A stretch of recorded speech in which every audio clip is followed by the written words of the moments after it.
Rewind. This is Kelly Florence. And I'm Meg Hoffdahl. And this is It Week. Ooh. We're going to be talking about the 1990 version of It, and we're going to go see the new It in the theater. How about you guys? We need to, plan exactly when we're going, and we need to go together.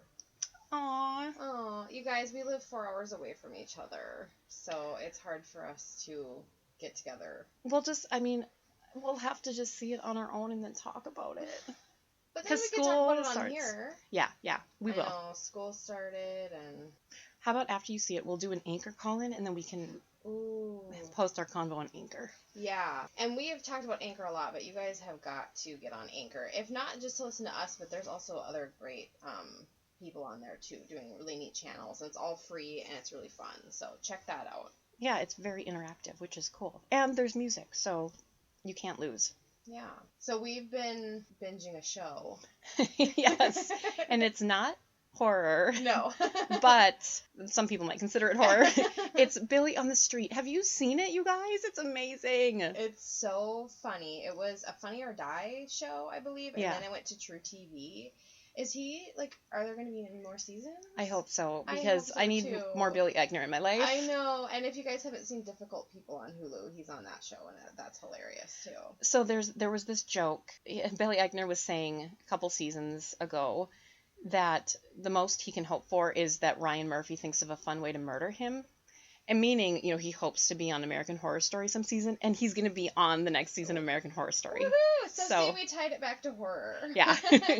So he was making a joke, but now it's all coming true. And we're so happy because he's hilarious. And he was on Parks and Rec, if you didn't watch that. One of our favorite shows. But Billy Eichner has this gift of making fun of people and celebrity in a way that's delightful. Oh my gosh, so funny. So funny. He's hilarious. And he's really funny on Twitter, too. It's on Hulu. If you haven't watched Billy on the Street, check it out. You probably have seen some clips that people have shared on Facebook or whatever. He's got some great celebrity interviews and just interactions. Hilarious. Has it been 5 seasons? Yep, 5 seasons. Yeah. All right. Should we get into it, or should we chat more about our lives? Well, our fascinating lives. Yeah. No, let's get into it because It is fascinating and it's a long movie. It is. All right. So I'll give a little background. It came out in 1990. It was filmed actually where I grew up in Vancouver, BC. What's kind of cool, I think I might have mentioned this before, is that in the book, it comes out every 27 years. And that is true to form as this movie came out in 1990, and now the It movie is coming out this week in 2017. So that's really cool. If they had actually planned that, it never would have worked, but it just happened to work out. Yes, it happened to work out, and it's really neat. So, it was supposed to actually be even longer. It was supposed to be 8 hours, but they pared it down to 4 hours. Where did you watch it? I watched it on Amazon. I actually rented it. Oh, okay. I watched it on YouTube, and I don't know where else other than those two places to get it right now. I'd love, if anybody has a VHS of it, I'd love a picture. Let's see. So it aired in November of 1990. It was a major success. It had 30 million viewers watching the premiere, and it won 1 Emmy for music. What did you think of the music? I don't know. I guess we'll see in my notes. I don't remember. Yeah, well, anyway, it got good reviews, and Stephen King said in an interview, quote, "You have to remember, my expectations were in the basement. Here was a book that sprawled over 1,000 pages, and they were going to cram it into 4 hours with commercials. But the series really surprised me by how good it was. It's a really ambitious adaptation of a really long book." I've read the book twice. It's one of my favorite books. It's an extremely long book. Have you read it? I have, but not recently. Okay. I read it for the second time about 4 or 5 years ago, and then I actually ended up watching it on YouTube at that time because I hadn't seen it since I was a kid. So that was kind of fun to watch it right after I read it. Let's see. So there's lots of celebrities in this. Yeah, it's got a big cast. Yeah, so it's starring Richard Thomas, who I believe, and I didn't IMDb this, but I believe he was on, oh my gosh, what's the show? He was on a show back in like the 70s. Anyway, he was on a I'm gonna look it TV up. show. Wasn't it helpful? Yeah, would you? I think it's like about a big family out in like the Ozarks or something. The Waltons? I Swiss think he Family was on Robinson? No, I think it's the Waltons. Does anybody know anything about the Waltons? I recall it. Okay. John Ritter, Annette O'Toole. Yeah, the Waltons. Oh, I was right. Woohoo! Harry Anderson. Of course, I grew up watching Night Court. What about you? Of course. Of course. Also, obviously Tim Curry. So, one of my favorite movies that we'll have to do one day, and I know it's not technically horror, is Clue. One of my favorites too. I'm obsessed with that movie. So I've seen like memes where they're like, oh, you can tell a lot about a person by what they say they know Tim Curry from, and I will always say Clue, but obviously It is second. And Rocky Horror Picture Show. He's in so many good movies. And Oh Annie. my God. And Annie, oh my God. See, those are all of our era, or my era, so yes. I know him from everything, so what does that say about me? I know. Exactly. Okay, so the real heartbreaker in this one is my very first crush. Yes! Oh my God. Jonathan Taylor Thomas. No. Brandis. That's okay. I even wrote down the wrong name. Oh, funny. It's so funny because my friend when we were growing up, she was in love with Jonathan Taylor Thomas. I was in love with Jonathan Brandis. Oh. It's okay. They're like the same. They're interchangeable. Except one's not with us anymore. I'm so sorry. How did he die? He killed himself. No. Yeah. In 2004. R.I.P. He was so young. Watching him in this movie was so weird for me because he's so young. He's a child. But I remember as a child being in love with him and like being like, oh my gosh, hard eyes for Jonathan Brandis. And I had pictures of him on my wall. And I remember his dog's name was Megan. And I was like, oh my God, he says my name every day. He was in lots of like movies. He was in a TV show. But it was very weird because like now when I was watching it, I almost felt like a maternal feeling toward him, especially because I knew that he is gonna kill himself and die too young, and he died within 2 months of John Ritter, which is kind of interesting. Oh, that's sad. Both in this movie. Did he kill himself after John Ritter died or before? I'm not sure actually. I think it was after, but I don't think it was related, but yeah. Who else is in this movie? The cigarette smoking man. Oh yeah, he's the principal. Yeah, X-Files fans, did you spot the cigarette smoking man? Also Seth Green. Yeah, that's interesting. Yeah. He was Richie. That was very interesting. So yeah, there's actually quite a few people in this. So all right, so tell me what you think about just it in general. Tell me about the book. Well, first of all, I want to say, I think it is scary and creepy, but I don't know that I find this version of it, like, of Pennywise, scary. Okay. I feel like he's more along the lines of Freddy Krueger for me, where it's the thought of him is creepier, but in real life he's just kind of, well, not real life, but, you know, in the portrayal, he's just sort of silly. Okay. I sort of agree and disagree, because I feel like there are parts in it, like when, why do I have to forget all their names? Jonathan Brandis, I'm just going to call him that. When his brother dies in the beginning, I think that's super creepy. Oh, no, it is. Yeah, and like, I see what you're saying, because he has that sort of cheeky element as Freddy Krueger. But I think he's pretty scary. I actually think he freaks me out. Okay. Yeah. I watched this when it aired on TV, and I mean, it definitely creeped me out at the time. I remember when it aired. It was a big deal. Like, everybody was watching it. Really? And, I think there's a nice setup of the Loser Club and the adult backstories. I think it worked out really well. Some stories are great as books and don't necessarily work well when they're translated to the screen, whether it be the silver screen or the TV, but I feel like this worked out. Well, I was just reading recently about Mr. Mercedes, the Stephen King trilogy that got turned into a TV show, and one person was saying that the reason they think that it's one of the best Stephen King adaptations in a long time is it's because it's a TV show and they can take the time. Stephen King, and I'm assuming a lot of people have read at least one of his books, they don't translate wonderfully to the screen. Right. They're just so dense. And anyone who's read it would know that there's so much, like, backstory in it and history. I think I mentioned there's even, like, such a rich mythology that there's even a mention of... why am I forgetting everyone's name? What is his name from The Shining? Help! Scatman Crothers is the actor's name, but I can remember actors' names and not the characters' names. But anyway, so yeah. Halloran. Halloran, thank you. Dick Halloran. There's a mention of him, so it's an extremely dense book. And, but I actually feel like they did the best job they possibly could, introducing us to all the characters and all their backstories. I love that they have the backstories and that they're showing them, you know? Yeah, I like it too. Oh, a grown-up girl, I can't think of her character name, but Annette O'Toole is the actress. Why can't we think? Okay, what is her name?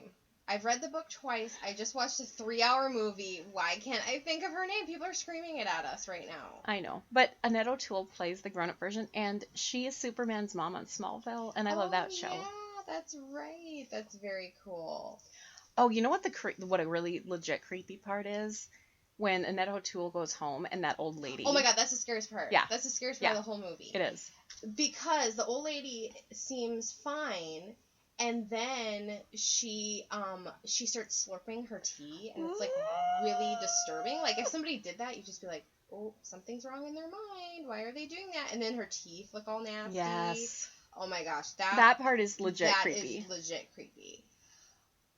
Oh, my gosh, yes. And I love the aspect of this sort of childhood innocence, and that the children, like, they can see things adults can't. I think that's a really cool element. And there's, like, the blood. I think that's really cool. And all the Losers Club, they come and help her clean up the blood in her bathroom. It's so sweet. All of the friends are adorable, and I love them so much.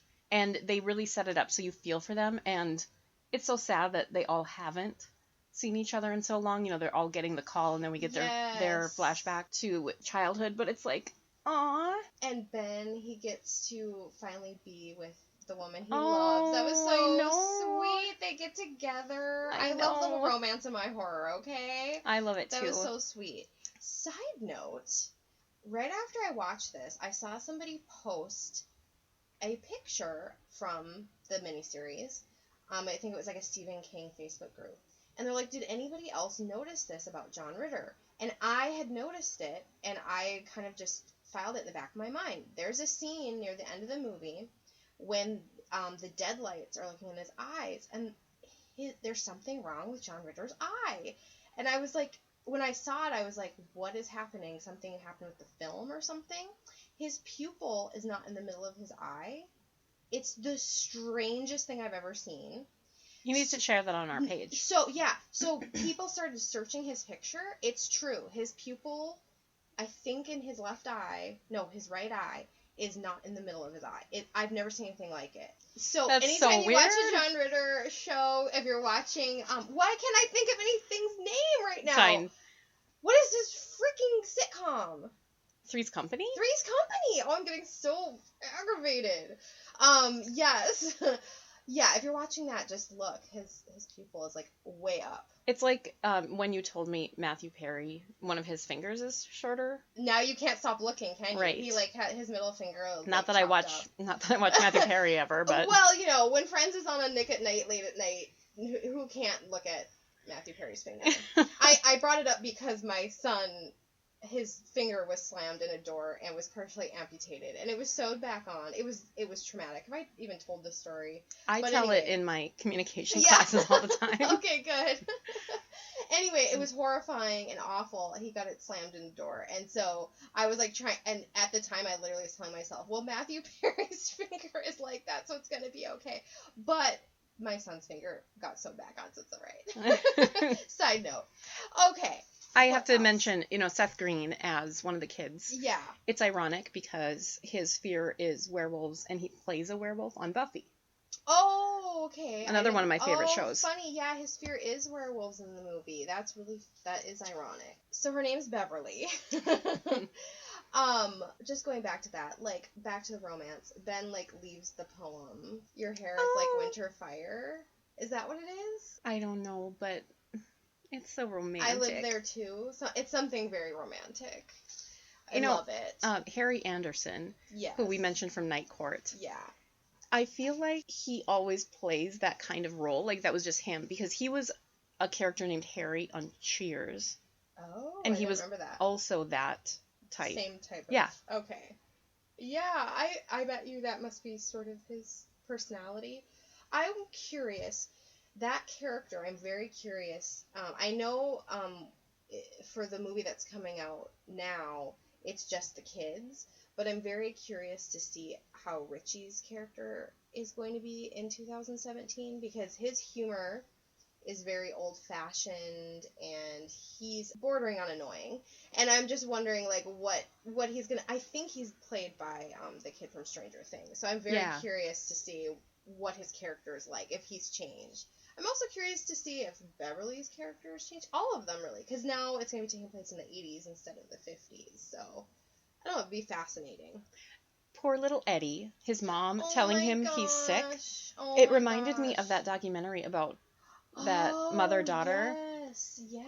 Do you remember their names? Yeah, she's Gypsy. Okay. Yeah. So there's this documentary, and it was on HBO, and this mother convinced everybody that her daughter was sick, and even convinced her daughter to be in a wheelchair so that they could get like these trips to Disney World and stuff. It and then is like that. And then what ended up happening is the daughter murdered her mother.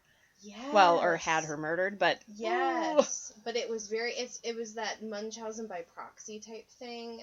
If anybody knows that, but yeah, it's really sad, and like when you see him as a kid, like his mom like doesn't want him having any friends, and it's just like, oh, poor Eddie. I think that's what's so great about the book and this movie is, I think we all feel like we probably could have fit into the Losers Club at one point. Yeah. Or another, you know. Yeah.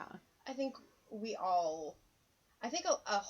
horror fans often feel strange when growing up, or feel like we're on the fringes of society sometimes, or we're not understood. So I think that we're all one big Losers Club. Aww. But in a good way, good losers, because wouldn't you want to be a Losers Club and not be those bullies? Yeah, of course. I mean, come on. Okay, so Pennywise attacks people with their fears. Yeah. If he was going to attack you, what would he attack you with? Ooh. Well, I mean, there's the basest fears. Like, I fucking hate spiders. And I really don't like birds. I really don't like flapping birds around me. A bird behind me. A bird... Like, if a bird landed on my neck or something, I think I would just die. Like, that's all it would take. And then obviously, like, then there's, like, the next rung, which is, like, like, he could use my children against me, probably. Yeah. I mean, that's my number one fear, obviously, like, something bad happening to them. That's what I was thinking when I was like, okay, what would I be most afraid of? And it would be, like, seeing my kids in peril and I can't help them. Yeah. But I have a little bit of a fear of drowning, and I think any of those things you mentioned. The birds don't bother me as much, but spiders, snakes, like that scene in Temple of Doom when they have to crawl through that bug area, that always grossed me out. Yeah, what is it about spiders and bugs? Oh, God, like, sometimes I'll just think about, like, what is the scariest possible thing you could think of? And I think I said this before. Like, a spider as big as, like, a house. Can you think of anything scarier? No.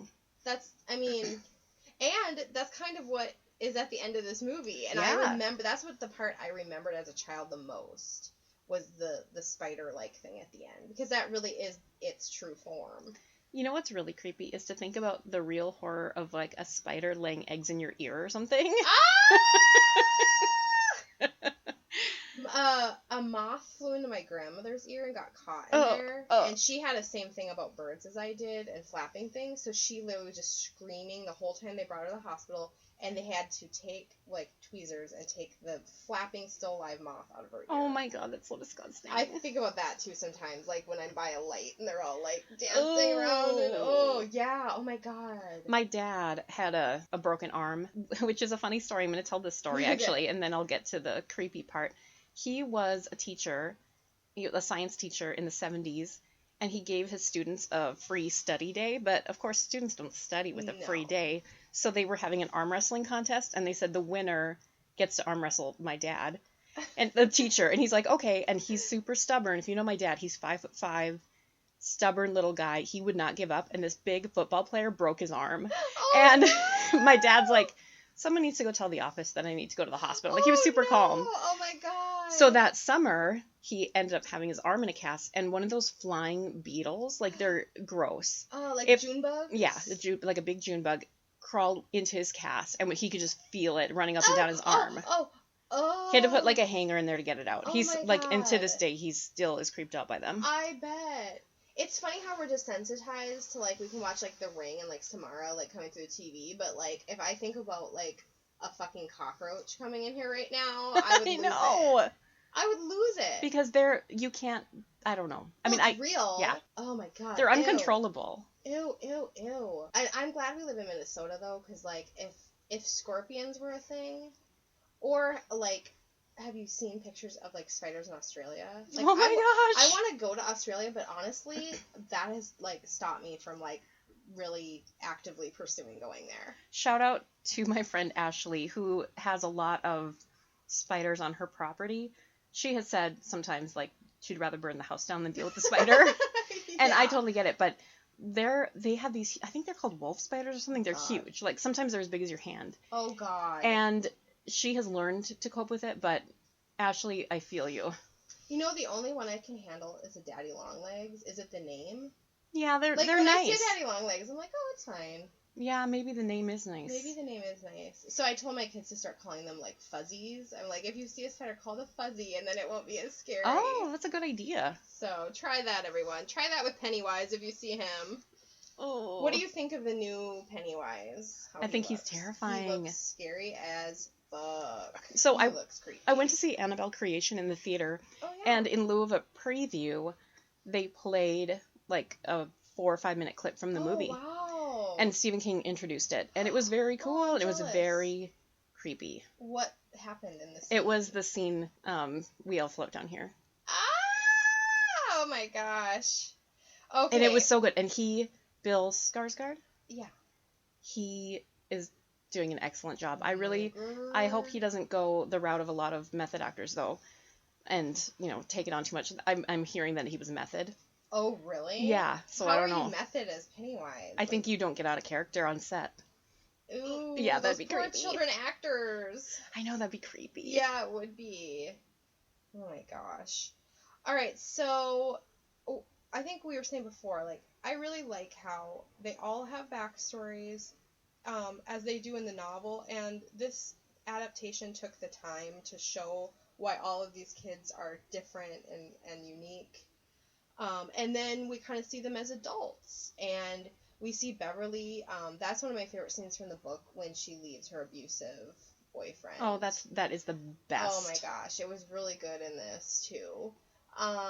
What else? Oh my gosh, there's so much. Well, the one friend, I can't think of his name, but he, instead of deciding to confront it again, he kills himself. That's so sad. And it's because he's kind of like the most practical thinker, and like he just can't like wrap his mind around it. That it actually happened. Yeah.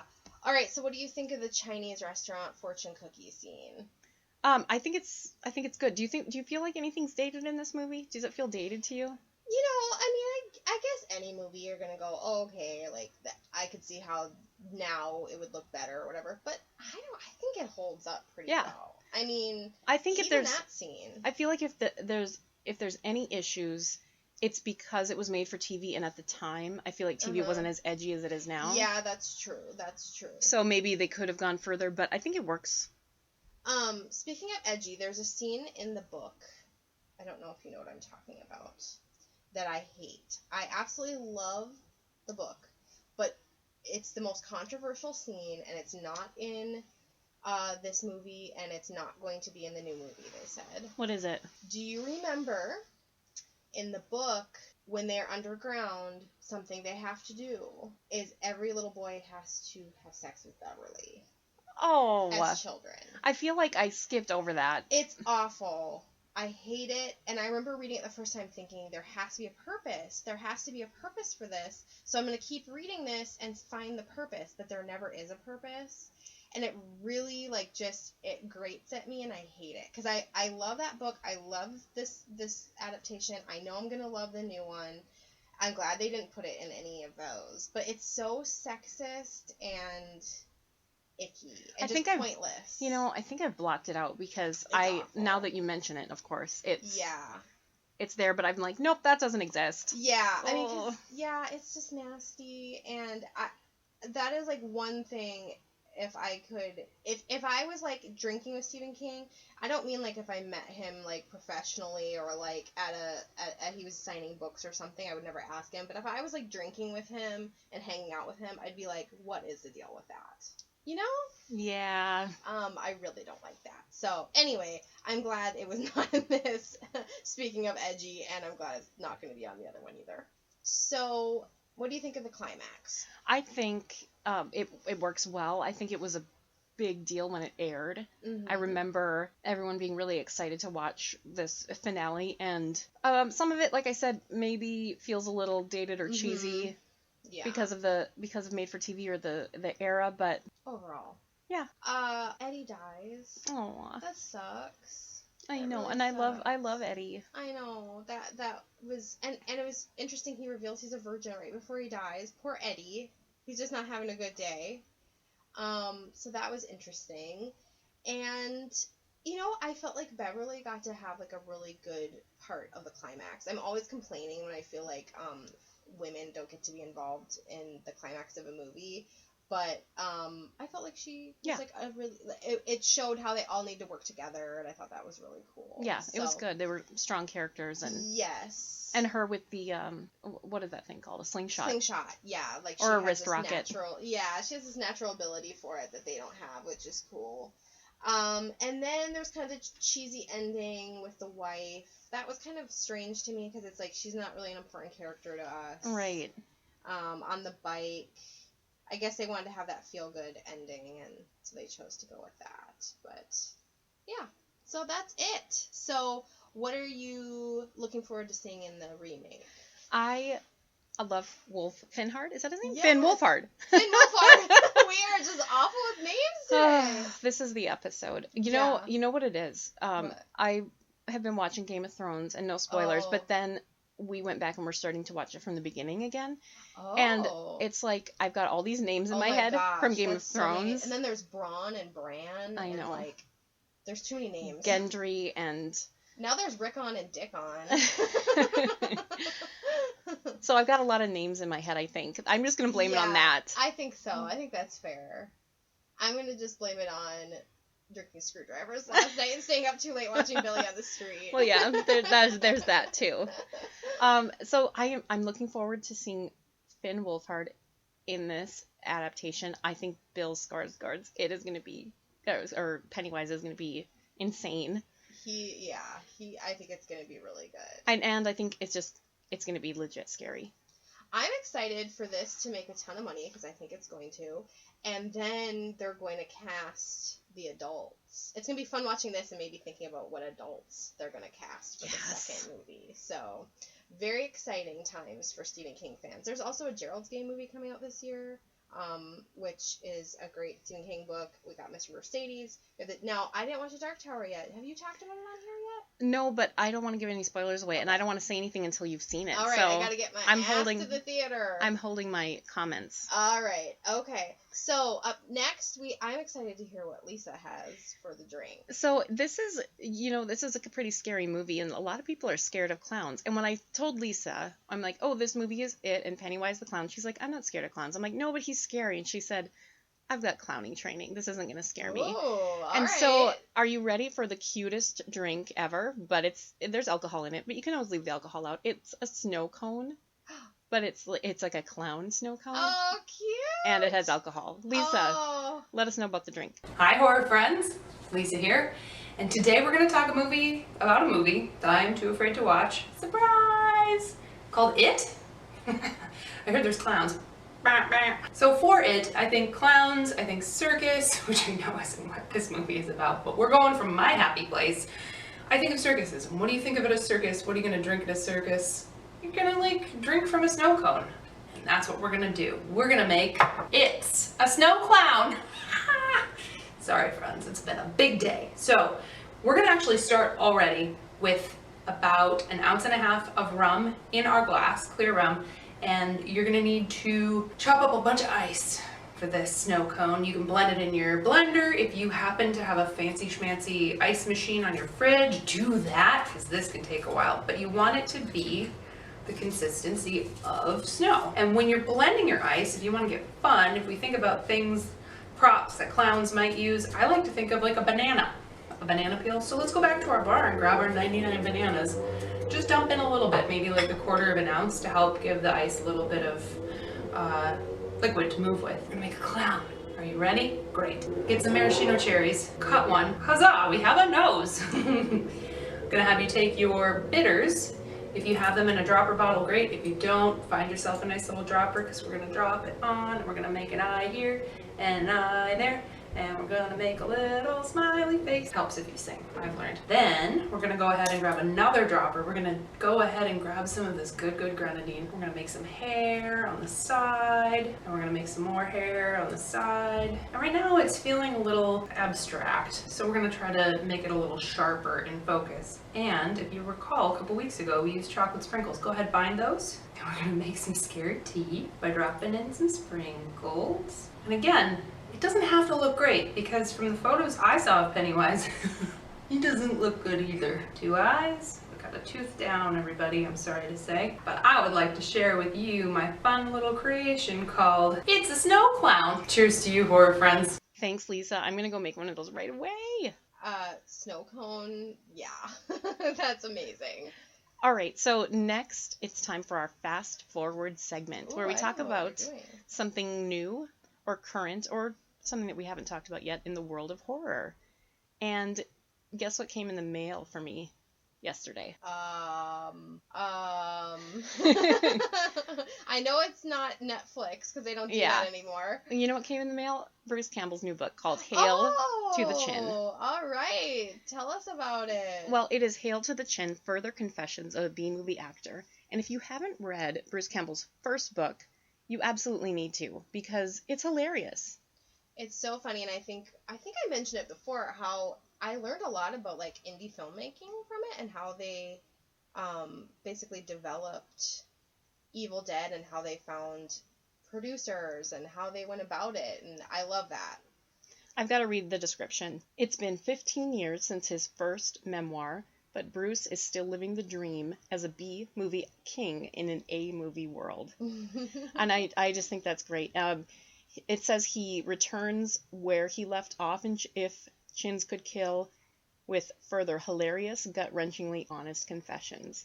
I'm so excited to start reading this. I haven't had time since I got it, but Bruce Campbell, I can't wait to see more into his life. And he's doing this national book tour. You need to go online and see if he's going to be at a bookstore near you. It is so worth meeting him and getting a book signed. He's hilarious. Oh yeah, he's hilarious. He's really charming. He's just like he is on TV. He's so cool. I think he's a good writer too. Yeah. He's a very good writer. And oh my gosh, yeah, you have to like tell us more once you start reading it. Yes. Now the nice thing about his books too, for those of you who don't like to read really dense books, he's got pictures in his books. Okay. He's got pictures of the things that have happened, and really fun, insightful stories that you might not always hear about the world of Hollywood and movie making. But what a triumphant comeback that he's always been around, but now that he's playing Ash every week. Oh my gosh. And we've gushed about that. Like, I can't get enough of it. So do you have, speaking of books, do you have any other good horror books to recommend? Oh my gosh. Or anything within that suspense thriller genre that have you been reading lately? Yeah, I'm still working on The Dark Tower. I started book 5. I'm going kind of slow because I was also reading, I think I talked about Devil in the White City. I was reading that kind of as like my beach read. There's a book coming out from Joe Hill. I think I've mentioned him before. He happens to be Stephen King's son, but he is so talented. Oh my gosh. If you haven't read, have you read Nosferatu? No. Oh my gosh. Amazing. Also, Horns, which was made into an okay movie starring Daniel Radcliffe. The book, I don't remember last time. Wait, did Joe Hill write that? Yes. And the book, have you read the book? Uh-uh. Oh my god. Weeping I have not cried that hard reading a book in so long. I had like the biggest cry at the end of that book. Oh my gosh. But at the same time, it's just an amazing... I have chills just thinking about it. But that and Nosferatu are my favorites. The Fireman I read last summer, amazing. He's so talented, and he has a new book coming out. I think it's like 4 novellas kind of together in one book. I think it's called Strange Weather. That's coming out in October, so I'm waiting for that one. And he also has a graphic novel series called Lock and Key, which they're turning into a TV show. So he's very talented. He has kind of the vibe of his dad, but I would say he's more emotional. Oh. But yeah, he's really, really good. So yeah, check out Joe Hill. Now, speaking of Stephen King, we didn't plan this, but we end up doing another Stephen King movie next week. You know, I was thinking about that, and I was like, it's funny, I never realized, I always knew that I read so many Stephen King books, but I didn't realize how much of my childhood was Stephen King movies, right? Too. Like, wow.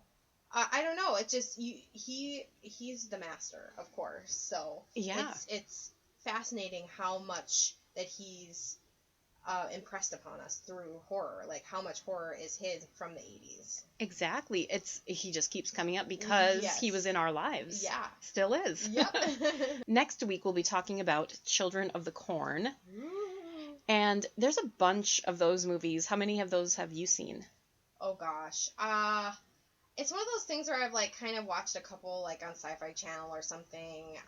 I don't know. How many have you seen? I've only seen the first one. Oh, okay. I haven't seen. There's a ton of sequels. Yeah, there is a ton of sequels. I'm excited to talk about it. Yeah, it's one of those worlds that, you could keep going with. Yes. Okay, we need to do our rankings for the week, and on a scale, how about, should we use red balloons? Oh, yeah, perfect. On a scale of 0 to 10 red balloons, 0 being you hated it, 10 being it's a perfect movie, what would you rank 1990's It? I would give it, and it's always italicized. We noticed that. Yeah.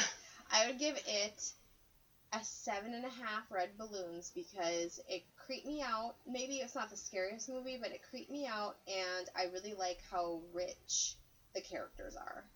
I agree. I would give it an 8 because I love the backstories. I love the setup of the loser club of the gang of friends. I loved it so much. Yeah, it's really good. It's a really good movie. If you guys haven't seen it, I really recommend you watch it, either before or after the new one. And then we also have to rank, we just have to rank this on anticipation, Bruce Campbell's new autobiography, Hail to the King? Hail to the Chin. Hail to the Chin. See, he says Hail to the King, baby, in Army of Darkness, so that's why I'm getting messed up. It's a little play on words. 0 to 10 red balloons. How many do you give your anticipation of his new autobiography? Oh my goodness. I'll give it the same, 7.5 red balloons. Is that... You wench! I give it a 10. Sorry. Well, here's the thing. I haven't read his second book. I need to read his second book. No, don't read his second book. Oh. Well, see, and then why? Because it's like fan fiction. No, don't I read I don't judge fanfic. I love a good fanfic, but I don't think it's the kind of fanfic I want to Make read. Love the Bruce Campbell Way is it's a fictional, like, interactions with celebrities, and it's fine, but I don't think you're going to like it. So this is more my speed then. Yeah. Okay, got it. I love you, Bruce, and I appreciate it, but this book is not, the second book maybe is not great, and he's been in some movies that aren't great. He would admit that. Yeah, we all have done things we regret.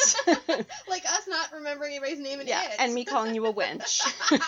No, it's true. So those are our rankings. Okay, I just want to plug, I'm going to be somewhere September 9th. I'm going to be at Forager Fest, which is going to be a big event in Rochester, Minnesota. And it's really exciting because it's been in the national news. They are coming out with a beer, and I don't want to get political here, but the beer is called Impeach Me, and it has peach. It has peach in it, and I'm going to be there for like the big grand Impeach Me thing. But it's also just a bunch of local bands, and I'll be selling my books there. That sounds like a lot of fun. Yeah. And so that's tomorrow if you're listening to this the day it comes out. Yeah. And then in a couple weeks we're going to be in Atlanta if you're around Women in Horror Film Festival. We can't wait. Okay, everybody, make sure to follow us on our social medias, and we'll see you in the horror section. Bye.